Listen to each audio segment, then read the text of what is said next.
In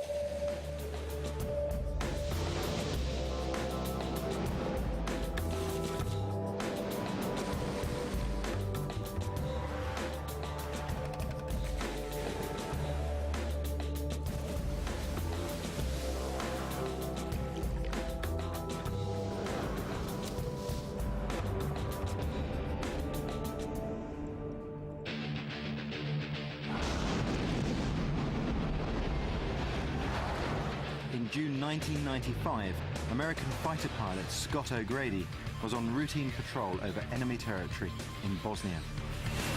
Missile in the air, missile in the air. Missile in the air, missile in the air. Lucky. Magic measure 5-2's just been hit.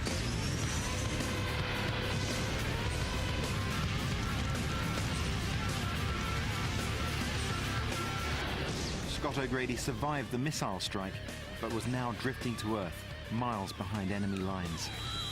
Scott O'Grady faced the ultimate survival challenge, having to cope with the extreme conditions of war-torn Bosnia with next to no equipment, having to improvise shelter, water and food whilst evading Bosnian hunter forces. He managed to survive for 5 days before being rescued in a daring US military operation.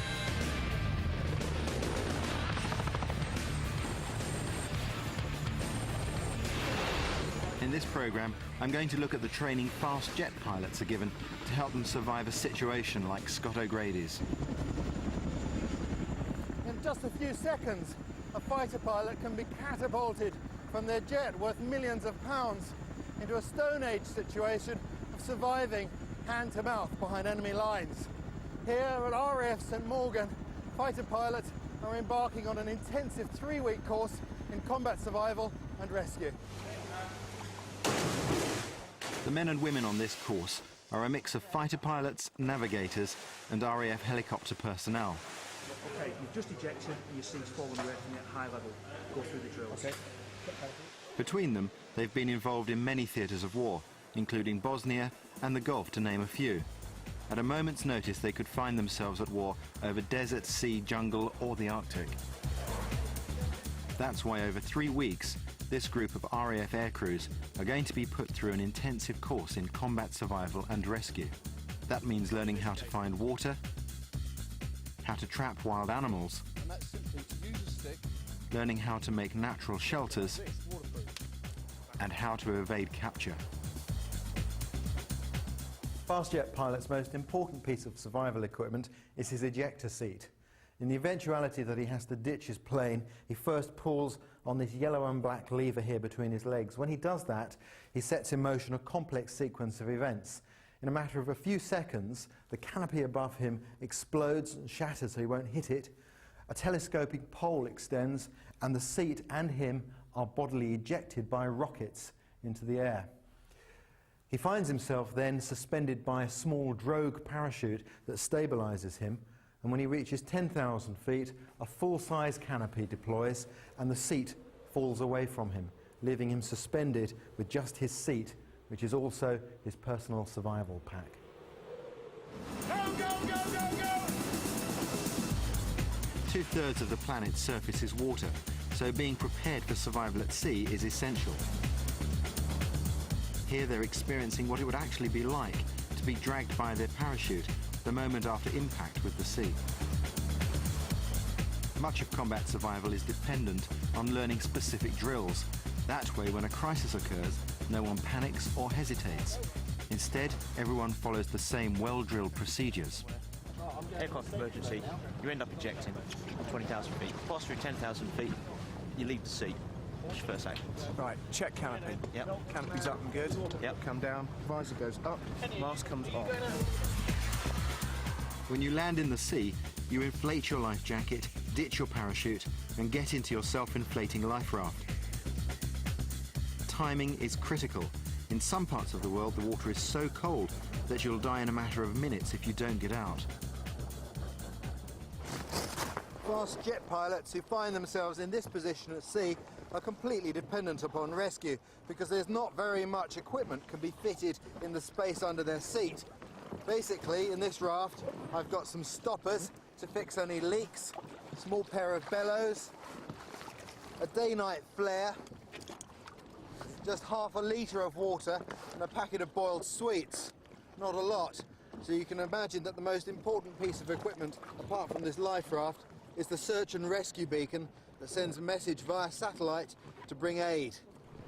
The aircraft is sinking! Cut the painter! Cut the painter! Helicopters and larger military planes are equipped with far more substantial survival aids. This raft can hold 10 people, and theoretically it would be possible to survive for months in one of these. Here they're using an osmosis pump which desalinates seawater. You might think that once you're in the raft your work's over, but actually it's just begun. Servicemen learn a drill to help them deal with these stressful situations.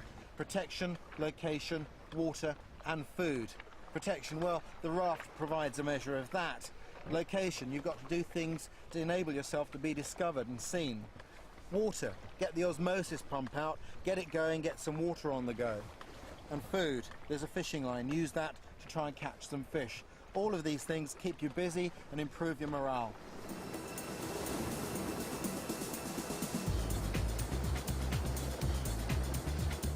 "8 hours at sea can only give these RAF personnel a taster of what it would be like for real. But training like this has proven to save lives.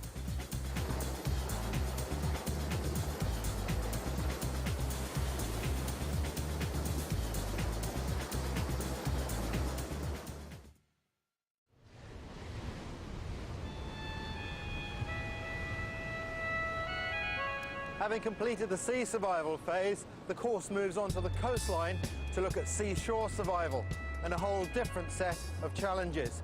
But if there's one environment that has the real potential to give you a good feed and plenty of fresh water, then it's the coastal one.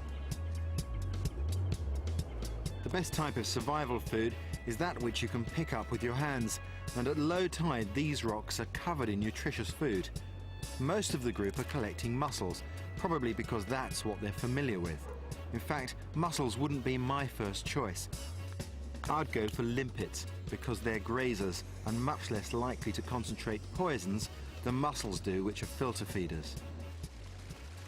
Of course, in survival, water is a much higher priority than food. Finding drinking water along the coastline can be a real challenge. Over the years, the military have developed many ingenious ways of getting water, like collecting rain from cracks in the cliff face. There's a natural fissure you can see coming down there, and there's a line of plants that grow up above it. Having identified where the water is going to be tracking down, dig down a bit, establish a pool, and allow the water to gather there. And then with a piece of rope or something that you found on the beach that can act as a natural wick, hold it in there, wedge it in with a stone or something like that. And already you can see the water has moistened the rope, so it's just dripping off all over the place. Down here, you can see that we've filled a 4-pint container just from this very small crevice here. This amount of water has been caught from that device over about 40 minutes to an hour. It's like a dripping tap. British service personnel can find themselves serving in any corner of the globe. So all of these techniques they're learning here are vitally important. When it comes to water, they learn that it's second in importance only to air. So a technique like this, turning a common army poncho into a rain trap, can make the difference between life and death. Or taking a ration pack and turning that into a distillation device in which they can heat salt water and then cool the steam into fresh drinking water. And in fact, most of these techniques, at one time or other, have actually been employed for real.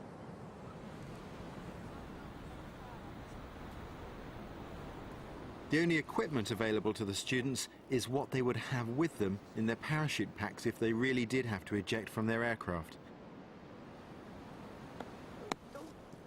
One of the key pieces of equipment they would have with them is an axe, but some of them are struggling to use this tool properly, in this case to make feather sticks for fire lighting. Probably would be, yeah. Can I help you with that? Oh, yes. Yeah. So that's not sharp enough for the job. Right. The difference that a sharp tool will have is considerable. Oh, I see, yeah. So, but there's a lesson there. I mean, I know you haven't got sharpening stones at the moment, but in your kits you have them. The importance of being able to sharpen a tool and keeping it sharp can't be underestimated.